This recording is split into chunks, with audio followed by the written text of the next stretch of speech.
Bem, vamos fazer aqui a correção da nossa avaliação da VG do segundo ano.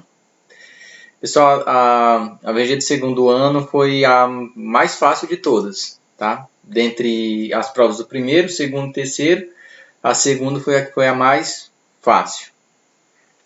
Porque não tinha muitos cálculos para ser feito. Vamos rever aqui a primeira questão. Primeira questão. O esquema abaixo representa as três fases de uma substância pura e as setas indicam algumas mudanças de fases possíveis. Então, nós temos do sólido indo para líquido, do líquido para vapor e do sólido para vapor. Só para a gente lembrar, para não cair no esquecimento, né? Então, de sólido para líquido, fusão. Fusão. De líquido para vapor, vaporização.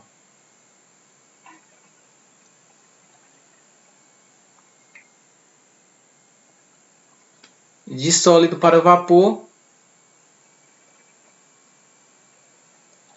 sublimação. Isso era só para a gente estar lembrando mesmo, para a gente ver se fixa, né? Para a gente não esquecer.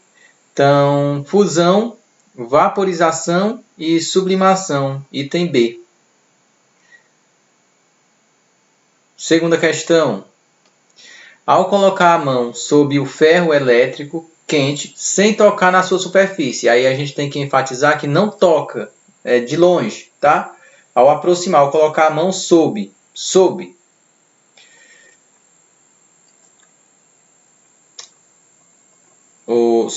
o ferro elétrico quente sem tocar na superfície. Aí quando a gente fala sob é abaixo. Então imagina o ferro aqui e você coloca a mão abaixo. Não toca no ferro, só coloca abaixo, tá? Na sua superfície.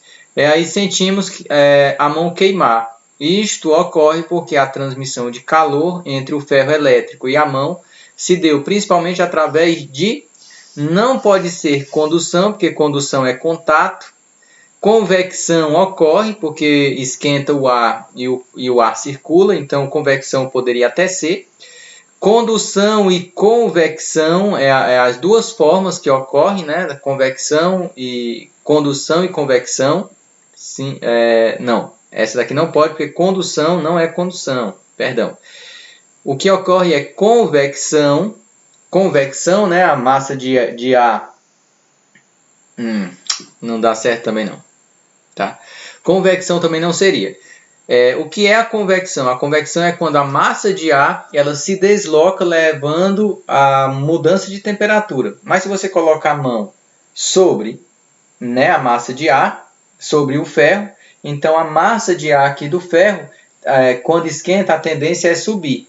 Então, e mesmo que descesse, né, um pouco, vamos dizer que desça um pouco de massa de ar e você sentisse a sua mão queimar por convecção, tá? E aí também teria a irradiação, mas o que a questão quer é o seguinte, isto ocorre porque a transmissão de calor entre o ferro elétrico e a mão se dá principalmente através da irradiação, né? Você não toca a mão no ferro, você sente a mão queimar, porque esse ferro vai estar emitindo ondas eletromagnéticas, e essas ondas eletromagnéticas carregam energia térmica. Então, item A seria a resposta certa na questão 2. Quando se está ao nível do mar, observa-se que a água ferve a uma temperatura de 100 graus Celsius. Subindo a serra a 1000 metros de altitude, observa-se que a água ferve numa temperatura maior, pois seu calor específico aumenta. O calor específico da água não aumenta e a temperatura lá em cima não fica maior para ferver a água. A água ferve numa temperatura maior, pois a pressão atmosférica é maior. Não, a pressão atmosférica lá no alto da montanha não é maior, é menor. A água ferve numa temperatura menor, pois a pressão atmosférica é menor. Certa resposta. Vai ferver numa temperatura menor, porque lá A ebulição, ferver a água, significa fazer com que a água passe do estado líquido para o estado vapor. Quando a pressão é menor, então as moléculas estão mais livres para se soltar, não precisa de tanta energia térmica e, portanto, ferve a uma temperatura mais baixa. Item D. A água ferve na mesma temperatura? Não. A água não consegue ferver nessa altitude? Consegue, é até mais fácil ferver nessa altitude. Pessoal, então, é uma questãozinha aqui que acho que sintetiza o objetivo do nosso estudo, que é entender, refletir sobre os fenômenos físicos, as mudanças devido à variação de temperatura, relacionado com pressão, com volume, e a gente compreender o que acontece nesse caso específico e saber explicar por quê. Perfeito? Então, alternativa certa, item C. A água vai ferver sim, mas numa temperatura mais baixa. Porque a pressão é menor, ou seja, as moléculas são mais fáceis de se desmembrarem, se desligarem uma da outra. Então, questão 4. Vamos para a questão 4. Temos aqui.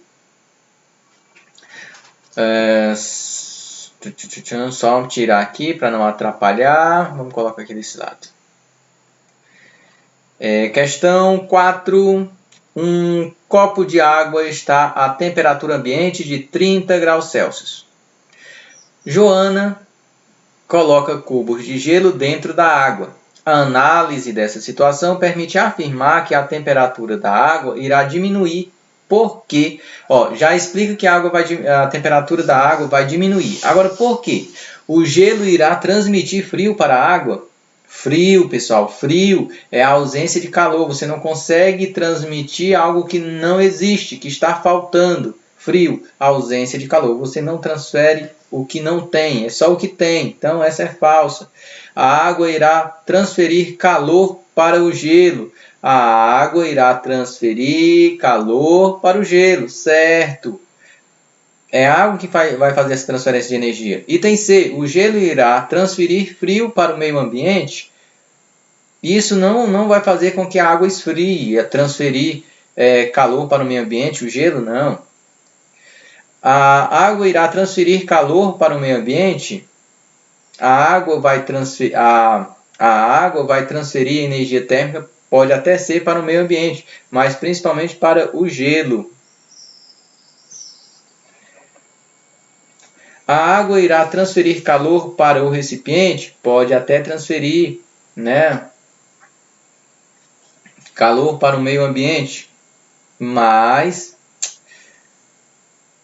não vai transferir. A água irá transferir calor para o recipiente? Não vai transferir. Bom, pessoal, por que não vai transferir? Agora que, analisando a questão mesmo, um copo de água está a temperatura ambiente. O que esse dado significa? Que a temperatura da água está à mesma temperatura do ambiente, ou seja, está à mesma temperatura do recipiente. A única coisa que vai ter temperatura diferente é o gelo. Então, a energia não vai ser passada para o meio ambiente, não vai ser passado para o recipiente. A energia térmica vai ser passada para o gelo, porque é quem tem uma temperatura menor. Então, item correto, item B. Quinta questão. Aqui a gente precisaria de alguns cálculos, Nós temos aqui uma transformação isobárica. A pressão é constante. Isobárica.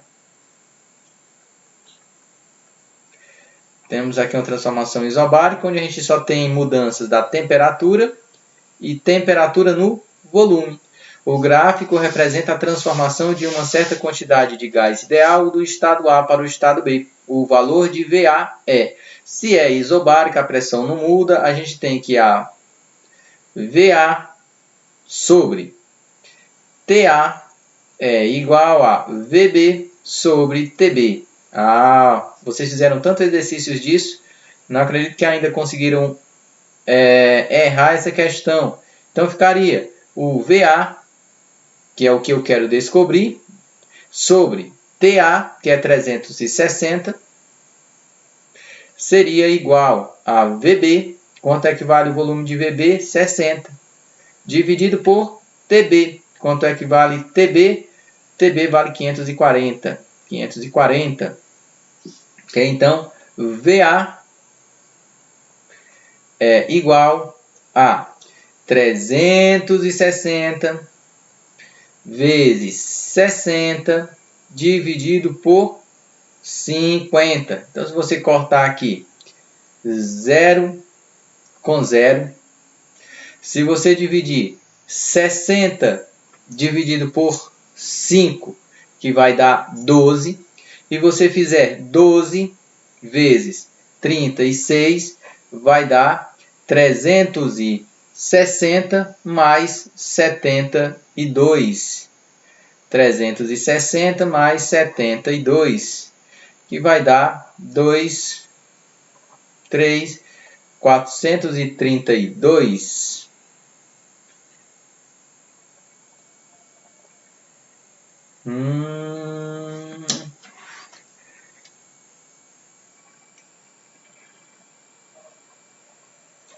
432, olha os absurdos aqui. Então, VA sobre TA é igual a VB sobre TB.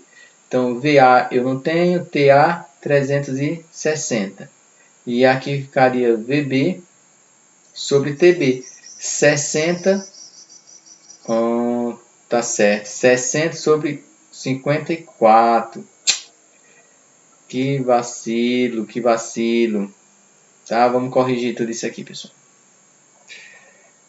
Vamos corrigir tudo isso aqui, porque o vídeo não vai ser editado. Vamos fazer isso aqui bem rápido. Tá? Então, 60 dividido por 540. Então, vamos cortar logo 0 com 0. E ficará aqui VA é igual a 360 vezes 6, 360 vezes 6, dividido por 54. Então, VA seria igual.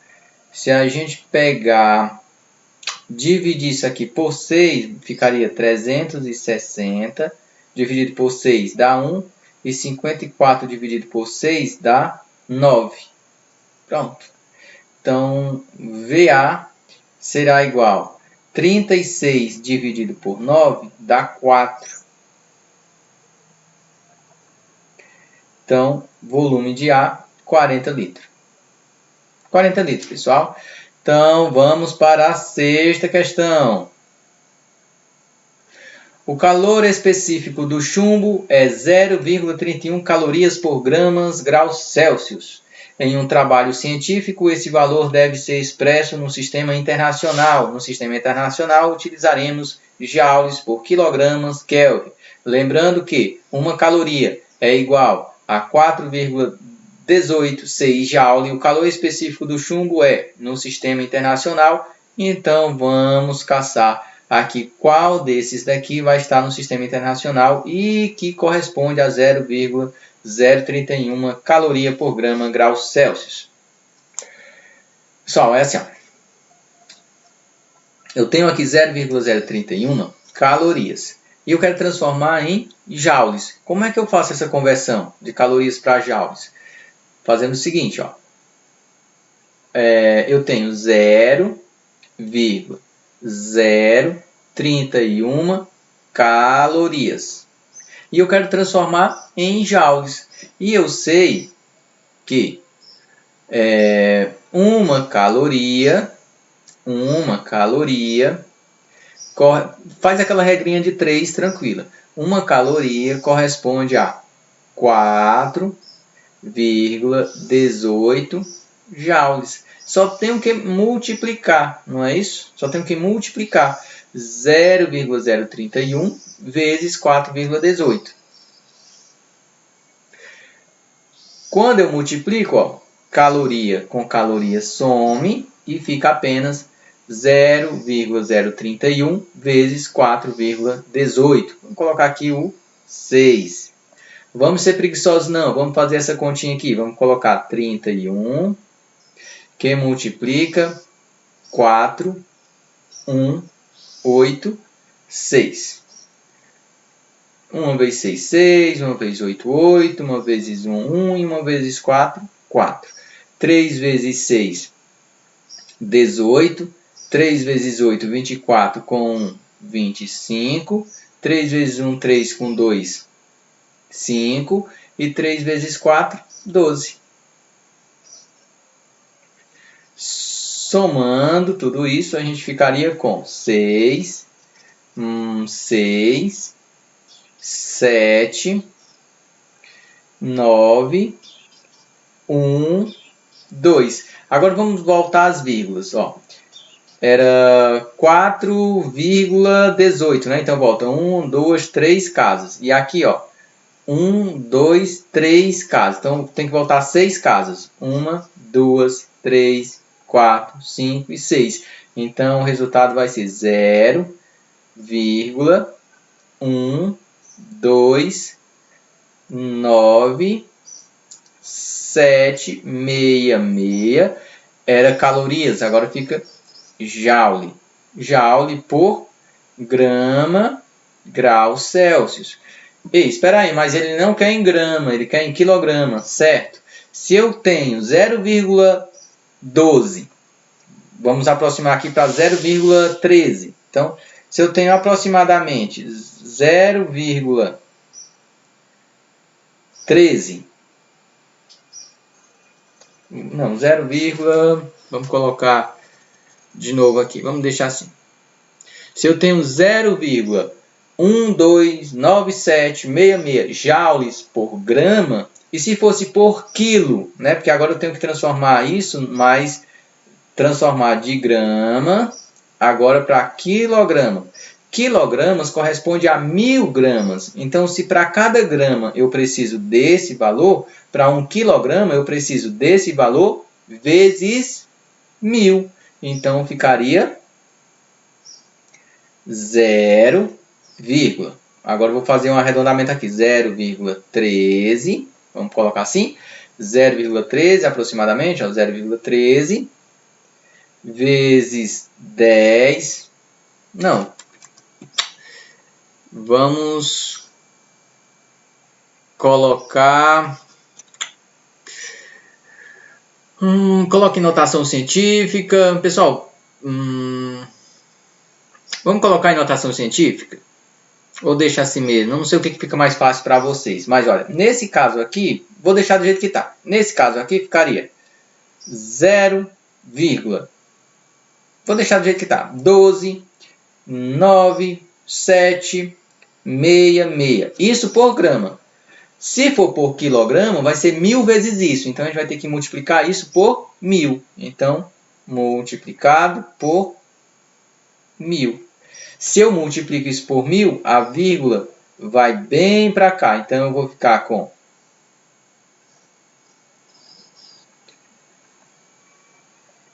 129,766 joules por quilogramas graus Celsius. Ok? Bom, mas ele também quer isso em Celsius ou em Kelvin. Uma variação no grau Celsius, pessoal, é a mesma variação em graus Kelvin. Ok? Lembrem disso. Uma variação em Celsius é a mesma coisa que em Kelvin. Então, o resultado ficaria 129,766 joules por quilograma Kelvin. Colocando isso em notação científica, ficaria 1,29 vezes 10. Observe que eu voltei duas casas, tenho que aumentar duas casas. Então, vezes 10 elevado a 2. Ou, aproximadamente, 1,3 vezes 10 elevado a 2. 1,3 vezes 10 a 2. Eu disse que ia ser rápido e estou me demorando nessa resolução, né? Então, vamos aqui para a questão 7. Vamos só pegar aqui que está atrapalhando aqui, né? Vamos colocar aqui para esse lado. E vamos aqui. O ponto A, B e C do gráfico, que representa o volume V como função da temperatura absoluta T, indicam 3 estados de uma mesma amostra de gás ideal, sendo PA, PB e PC as expressões correspondentes aos estados indicados. Podemos afirmar que, bom, no ponto A, eu sei quanto equivale a temperatura e eu também sei quanto equivale o volume. Mas eu não sei nada sobre a pressão, tá bom? No ponto, aí eu tenho uma transformação aqui, ó, do ponto A para o ponto B, nós temos uma transformação isovolumétrica, o volume não muda. Do ponto C para o ponto B, nós temos uma transformação isotérmica, a temperatura não muda. O que a gente quer saber é onde que a pressão é maior e onde que a pressão é menor, tá? Vamos analisar a pressão do ponto A e do ponto B, analisando essas pressões aqui. Bom, se do ponto A para o ponto C nós temos uma transformação isovolumétrica e a temperatura aumenta, se o volume aí não vai aumentar, imagine uma panela fechada. Você aumenta a temperatura, certo? O volume não aumenta. O que acontece com a pressão? A pressão vai aumentar, tá? Então nós podemos dizer que a pressão de A é menor do que a pressão em C. Podemos dizer isso? Consegue perceber que se eu aumento a temperatura, o volume não aumenta. Então esse ar vai, ou esse líquido, né, que está dentro desse recipiente, onde o volume não aumenta, as moléculas, como a temperatura aumentou, as moléculas vão andar mais rápidas, vão bater com mais força nas paredes do recipiente, logo a pressão em C é maior do que a pressão em A. Vamos analisar A e B. Bom, se a gente for observar que no estado A nós temos V, 2V2, 2V0, e no estado na temperatura no estado A nós temos 2T0, se a gente fosse fazer uma divisão, nós teríamos 2. Quando a gente tem um estado isobárica, que a pressão não muda, nós temos que V sobre T é constante. Se a gente fizer essa divisão aqui, ó, do estado A e no estado B, nós teríamos no estado A 2V0 dividido por 2T0, temos como resultado V0 sobre T0. Fazendo essa divisão aqui, ó, nós teríamos... onde é que eu vou fazer? Vou fazer aqui, ó. VA sobre TA é igual. Quem é VA? 2V0. 2V0 sobre 2T0. Resultado, V0 sobre T0. Agora vamos calcular aqui no ponto B qual que seria a razão de VB sobre TB. Fazendo aqui nós teríamos VB sobre TB seria igual VB 3V0 sobre 3T0. E teríamos V0 sobre T0 como resultado. Como a razão de volume e temperatura é constante, a gente pode dizer que a pressão em A é igual à pressão em B. Podemos afirmar isso também. Mas caso a gente não quisesse fazer essa análise e só tivesse feito a primeira análise, a temperatura no ponto C é maior e o volume continua igual, logo a pressão de A é menor que a pressão em C. A gente poderia fazer uma análise também da seguinte forma. Se eu aumento o volume sem aumentar a temperatura é a mesma. E eu aumento o volume, o que acontece com a pressão? A pressão cai, certo? Se eu aumentei o volume, mas a temperatura é a mesma, o volume cai. ou a pressão cai. Então, também poderia dizer que a pressão em B é menor que a pressão em C. Logo, se a pressão em C é maior que B e a pressão em C também é maior que A, essa não poderia ser, ó, que a gente percebe aqui que a pressão C é a maior. Então, essa não poderia ser, está dizendo que a pressão C é menor que a pressão B. Pressão A menor que a pressão B, que é menor que a pressão C. Nesse caso, não passa pelo teste que a pressão A é igual à pressão B. E para encurtar a história, pessoal, a gente encontrou que PA é igual a PB e PB é menor que PC, logo item certo, item D. Vamos adiantar essa correção. Oitava questão. A panela de pressão permite que os alimentos sejam cozidos em água muito mais rapidamente do que em panelas convencionais. Sua temperatura possui uma borracha de vedação que não deixa o vapor escapar, a não ser através de um orifício central sobre o qual assenta um peso que controla a pressão. Quando em uso, desenvolve-se uma pressão elevada no seu interior. Para a sua operação segura é necessário observar a limpeza do orifício central e a existência de uma válvula de segurança, normalmente situada na tampa. O esquema da panela de pressão e um diagrama de fase da água são apresentados abaixo. O diagrama não foi apresentado, né, pessoal? Foi apresentado aqui só o esquema da panela. A vantagem do uso de panela de pressão é a rapidez para cozir os alimentos, e isso se deve. Por que o alimento se deve ser cozido mais rápido? Item A. A pressão no interior da panela, que é igual à pressão externa? Não, é uma panela de pressão. A temperatura de seu interior, que está acima da temperatura de ebulição da água no local? Sim. C. A quantidade de calor adicional que é transferida à panela? Não. A quantidade de calor transferida às panelas convencionais de pressão é a mesma. A quantidade de vapor que está sendo liberada pela válvula não é o vapor que cozinha o alimento, né? A espessura da sua parede, que é maior que a das panelas comuns? Não. Pessoal, nitidamente maior pressão. Então, onde há maior pressão, para ter a evaporação, a vaporização dessa água, a gente precisa de uma temperatura bem maior.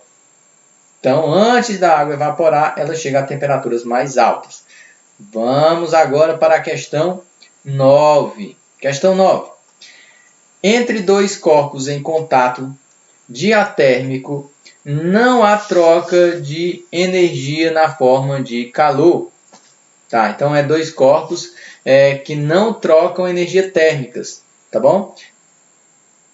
Então, os dois corpos têm iguais. Se os dois corpos não trocam calor, né, a energia térmica não sai de um corpo e vai para o outro, o que está acontecendo? Né? Os dois corpos têm iguais quantidades de calor. Falso, pessoal. Quantidade de calor. Calor é a transferência de energia. E a gente está falando que não existe troca de energia térmica, ou seja, não existe calor. Eles têm iguais temperaturas, item B? Sim, se dois copos têm a mesma temperatura, eles não trocam energias térmicas. Só vai haver troca de energia térmica se os dois corpos tiverem temperaturas diferentes.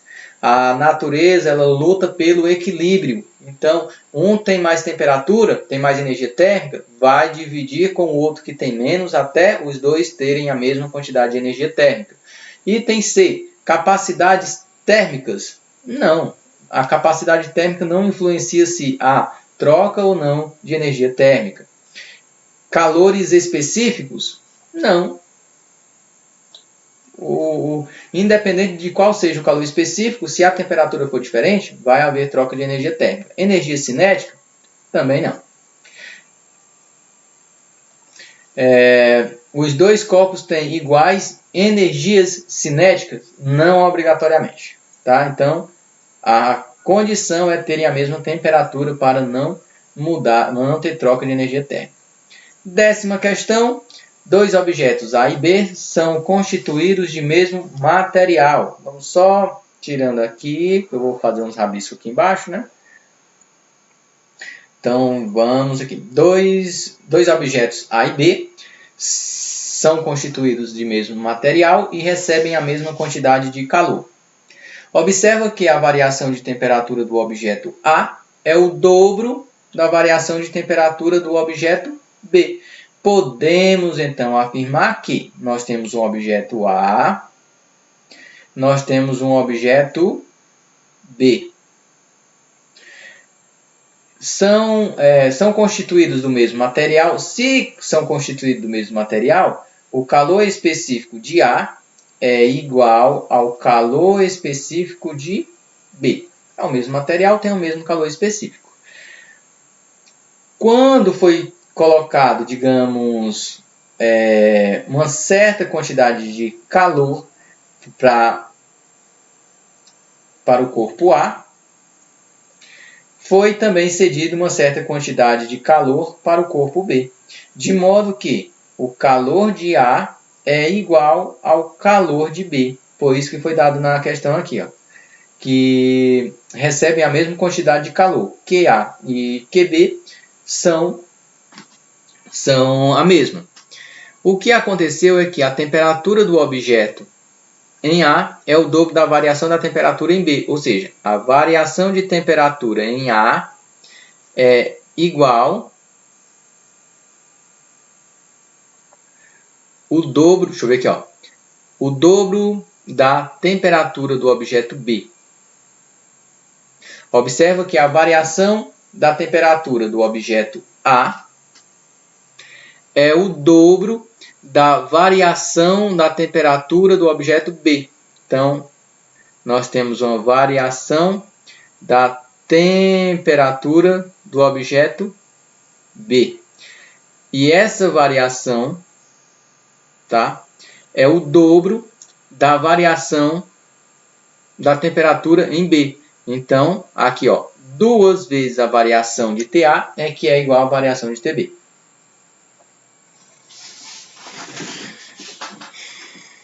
Logo, quem variou mais sua temperatura?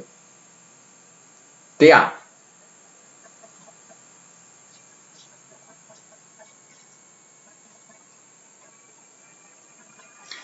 Perdão, a variação da temperatura em TA é o dobro da variação de TB. Pronto, foi isso. A variação em A é maior do que a variação em TB.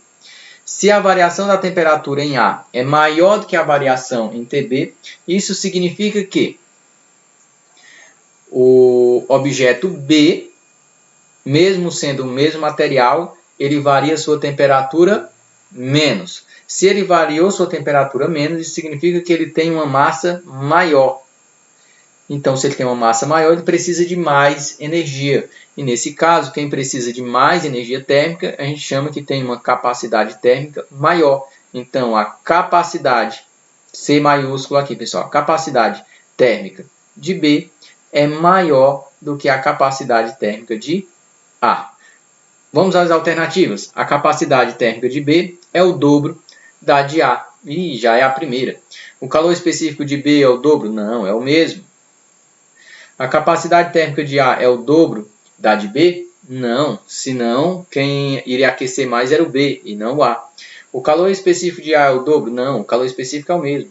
Os dois objetos têm coeficientes de dilatação térmica diferente? Não, é o mesmo material. Pessoal, então é a capacidade térmica do B que é maior. Como a capacidade térmica é maior, ele precisa de mais energia térmica para variar a sua temperatura. E o corpo A, como tem uma capacidade térmica menor, então ele vai aumentar a sua temperatura mais rápida. E é por isso que a variação da temperatura em A foi o dobro da temperatura do objeto B. Bom, já fomos longe. Pensei que seria mais rápida essa correção, esticou um pouco mais. Era isso, pessoal. Eu espero que tenham gostado, tenham boas férias e até a próxima.